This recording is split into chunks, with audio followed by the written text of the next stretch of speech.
Hello everyone, আসসালামু আলাইকুম। সবাই কেমন আছেন? আলহামদুলিল্লাহ, আমরা ভালো আছি। তো আজকে আব্বু বাজার থেকে ইলিশ মাছ নিয়ে আসছে। এই দুইটা ইলিশ মাছ প্রায় 2 কেজি ওজনের।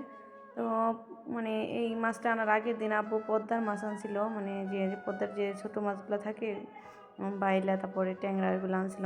আনার পরে বলতেছিল যে আজকে না অনেক বড় বড় ইলিশ মাছ দেখছি 2 কেজি ওজনের। আমি আবার শুধু বলছিলাম যে আব্বু তাহলে নিয়ে আসতো তুমি, আমরা খাইতাম, মানে এরকম বলছিলাম যে নিয়ে আসতাম।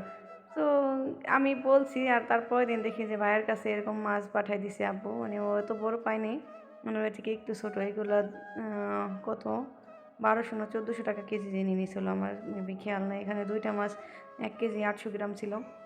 তারপরে আমি খুশিতে মাছ দুইটা মানে আষ্টাটা ছুলছি। তারপরে আর কাটতে পারি না, আমার ইচ্ছে ছিল কাটার, আনায় বুড়ি অনেক জ্বালা জ্বালা করতেছিল, তাই আর মানে মাছটা কাটতে পারি না, তাই মাকে দিয়ে এই মাছটা কাটাইছি। মানে মা একটা মাছ ফ্রিজে রাখছে আর একটা মাছ এখানে কাটছে, একটা পুরো মাছই কাটছে। আর এদিকে মাছটা যে ভুনা করে নিছে, আর এদিকে তার জামাইয়ের জন্য মাছ মানে উঠাইতেছিল। যে মা সবসময় ইলিশ মাছ রান্না করলে করে কি এরকম করে ভুনা মাছটা উঠায় রাখি কিছুটা, জামাই তারপরে আমার মানে ভাই ওরা থাকলে, আমরা থাকলে আমাদের সবার জন্য 1 পিস করে উঠে রাখি। রান্নাটাও খাই, তারপরে আবার ভুনাটাও খাই। মানে এটা ছোটো সময় থেকে দেখে আসছে যে ইলিশ মাছটা রান্না করলে মা সবসময় এটা করে। আবার জাল যখন করে ইলিশ মাছটা জাল করে রাখে, জাল করা মাছটাও আমাদেরকে দেয়। তারপরে এভাবে উঠে রাখে। আর আব্বু আসাইছিল না, তাই আব্বুর জন্য এভাবে 2 পিস আলাদা করে রাখছিল, আর আমাদের সবার জন্য 1 পিস করে রাখছিল। কিন্তু মা কখনো খায় না, আমাদের জন্যই সবসময় রাখে। তারপরে মা মানে মাছটারে পটল আর আলু দিয়ে ঝোল করবে, তাই এখানে পটল আর আলু কেটে রাখছিল, ওইটা মাছের ভিতরে দিয়ে দিছে।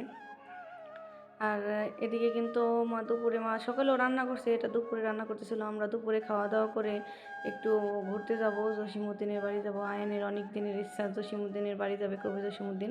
তারপরে যে মার মানে মাছটা রান্না প্রায় শেষ, ওদিকে কিন্তু আমরা খাওয়া দাওয়া করছি, এটা পরে ভিডিও করছি আর কি।